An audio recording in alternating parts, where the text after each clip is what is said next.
All the talk of documentation just makes my heart beat fast. I love it. So we talk a lot about on previous episodes about maturity of programs and how documentation is one of those. And once you get out of that, I'm just trying to survive mode. Documentation is one of those natural next steps. I used to say, it was the hit by the bus principle. Now we try to be more positive. Now it's the won the lottery and disappeared to an island principle. I like that. So I'll see you guys later. Yeah, just that idea that you're planning for a future where you aren't necessarily sitting there being the person handling everything and being able to get everything prepared for a handoff and prepared for someone else to come in, even if you are just at the beach. Yeah, it's a really great step, a level up for a lot of people.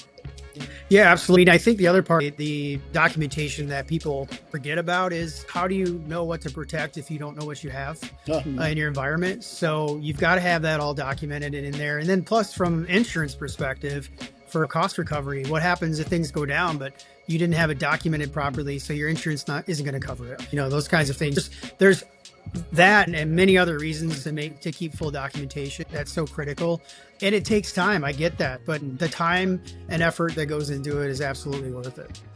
Yeah, I can't tell you the number of times that I've been doing a process that I'm thinking I'm doing for the first time, and it's really complicated. I'm like, okay, I'm gonna go look and see if there's anything in my documentation, and I'll find really super helpful notes. I'm like, who on my team made these? And I get to the bottom, and I'm the one who made it. So I don't know if you experienced that, but it's definitely bailed me out a lot of times. Yeah, I was really bad at, I'll fully admit this. So I was a Skyward admin. And I was really bad at taking notes about what I would only do annually. Yeah. And so I would get to that next time of year that I had to do this report or this whatever.